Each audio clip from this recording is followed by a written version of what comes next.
할렐루야. 아멘. 오늘은 시편 62번째 시간입니다.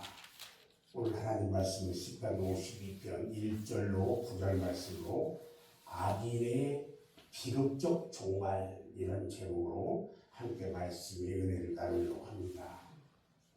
오늘 아침 우리가 읽은 시편 52편 말씀은 다윗이 사울의 창칼을 피해서 도피하던 때에 은혜를 주었던 제사장 아히멜렉이 도에게 밀고를 해요. 그래서 살해되는 끔찍한 사건, 이 사건을 배경으로 하고 있어요.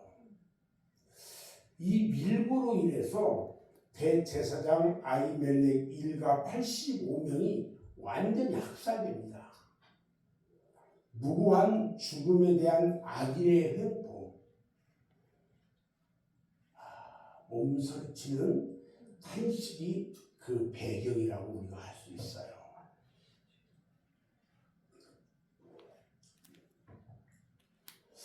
불의한 욕심으로 무고한 생명을 빼앗는 악행은요, 비록 성공하는 것 같은데 하나님의 심판을 멸할 수가 없다는 것입니다.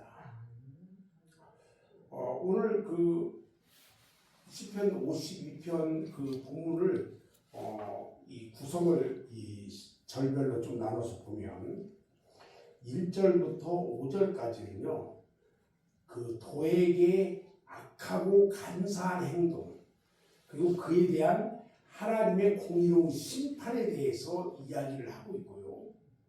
6절과 7절에 보면 도에게 멸망에 대한 의인의 조소, 웃음거리에 대해서 이야기하고 8절, 9절에는 다윗에게 베푸신 하나님의 은혜에 대하여 감사를 소개하고 있어요. 자, 그러면 악인이 어떠한 사람이 악인일까?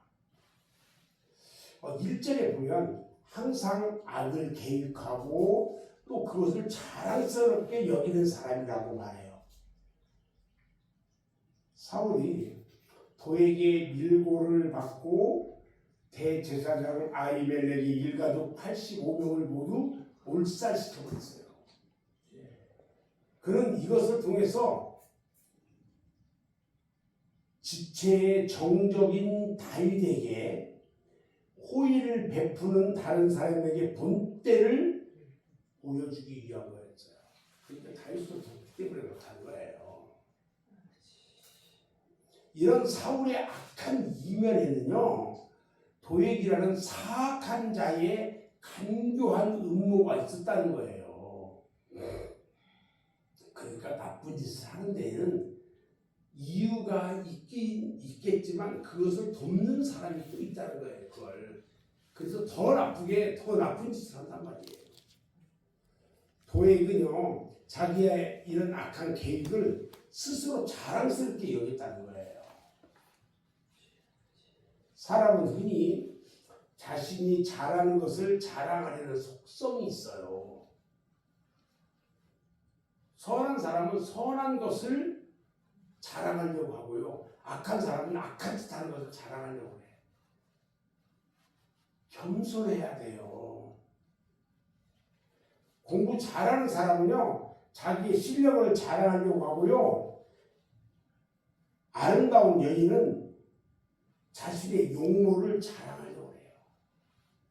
그런데 비록 제가 악한 것이 아니라고 할지라도 이런 악함을 자랑하는 것은요, 바람직하지 않다는 거예요. 그런데요, 오늘 도액은요, 자신의 악행을 자랑하는 것을 즐겼다고 했어요. 아무리 좋은 것도요, 자랑이 지나치면은 좋지 못해요. 요즘 말로 왕따 당해요. 우리 속담에 듣기 좋은 노래도 세 자리 반이다, 이런 말이 있잖아요. 자꾸 했으면 듣기 싫어요. 그런데 악한 도액이요, 악한 일을 즐겨하고 그것을 자랑거리로 삼고 있다 보니까 얼마나 미련하고 어리석은 자냐 이거예요. 이처럼 악한 자는 무엇을 자랑하고 무엇을 숨겨야 할지 그리고 무엇이 수치스러운 일인지 구분 못하는 이성이 없는 자들이다 이 얘기를 하는 거예요. 오늘 2절부터 7절에 보면요. 악인은 악한 혀를 놀리기를 좋아한대요. 여러분 우리 하나님께서 우리에게 혀를 주신 것은요.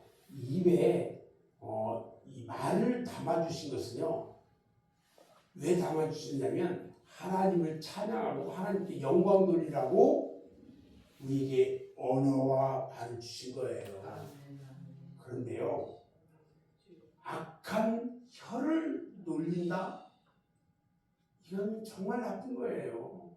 남을 음해한다든지. 다윗이요. 도에게 밀고 행위해서 색치 혀의 무서움을 다시 한번 실감했잖아요.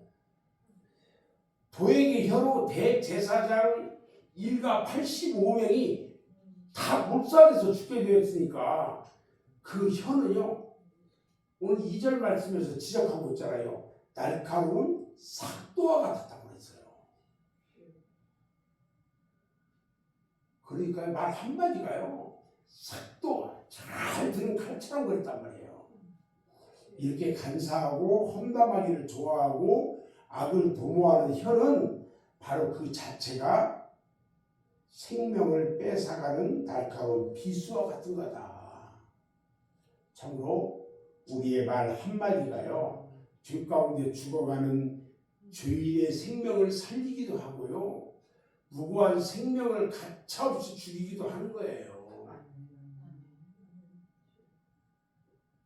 야고보서 3장 5절 말씀에 보면 이와 같이 혀도 작은 지체로 돼 큰 것을 자랑한다.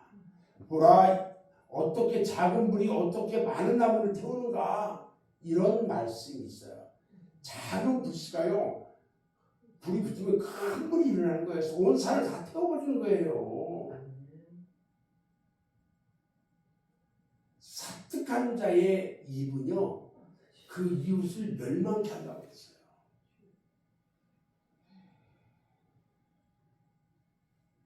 우리 잠언서 11장 10절에 보면요.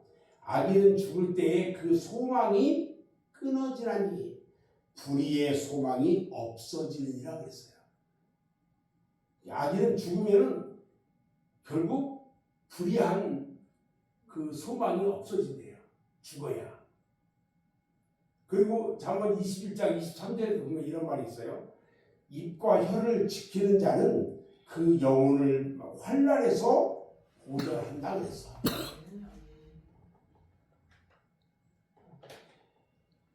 우리는요. 여러분들이 가지고 있는 악한 혀 잘 지켜야 돼요. 말 한마디 잘못하면요. 그냥 죽이는 거예요. 이 악한 혀를 잘 지키지 못한 자의 받을 그 화가 얼마나 큰지를 몰라요. 시편 52편 5절에 보면요. 그런즉 하나님이 영영이 너를 멸하시며 너를 붙잡아 네 장막에서 뽑아내며 살아있는 땅에서 네 뿌리를 빼시리로다. 무서운 이야기입니다. 이것은 그의 안전한 보금자리나 권좌에서 쫓겨나고 생존권을 잃어버리는 것에 대한 경고예요. 잠언서 17장 20절에 말씀해요. 마음이 사특한 자는 복을 얻지 못하고 혀가 패역한 자는 재앙에 빠진다 그랬어. 결국 악한 혀는요 망하게 되어 있다는 거예요. 그래서 오늘 본문 6절에 보면요 그를 비웃어 말하기를 이렇게 말을 하고 있는 거예요. 비웃는 데잖아요. 세 번째로 8절 9절에 보면 악인을 보고 괴로워하거나 탄식하지 말고 오직 하나님을 의지하라 이렇게 말해요. 왜 그래요? 하나님의 인자가 있고 하나님을 의지하는 자는 결국 영영이 설 수 있기 때문에 그런 거예요. 최후의 승자가 될 수 있다는 거예요. 나는 하나님의 힘을 근원으로 삼는가, 그렇지 않으면 악을 그 기반으로 삼고 있는가, 이 둘 중에 하나 뭐냐?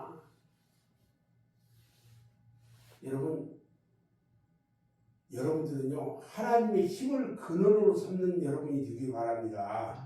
아멘. 우리 스스로에게 여러분 물어봐야 돼요. 내가 하나님의 힘을 근원으로 삼고 있는가, 아니면 악을 기반으로 삼고 있는가? 사람들은 누구나 하나님의 힘을 근원으로 삼는다고 말을 해요. 그러나 어떤 때 보면 행동하는 그 모습에서, 말하는 모습에서 악을 기반으로 삼고 말하는 자들도 있다는 거예요. 자신이 깊이 살펴야 돼요. 그래서 하나님으로 하여금 악한 뿌리를 다 뽑아낼 수 있도록 하나님께 내어드려야 한다는 겁니다. 오직 여호와 하나님을 바라보면서 앙망하는 자가 되시기 바랍니다. 그러면 우리 주님께서 여러분들에게 새 힘을 주실 것이고 신령한 축복을 내려 주실 것입니다. 기도하겠습니다.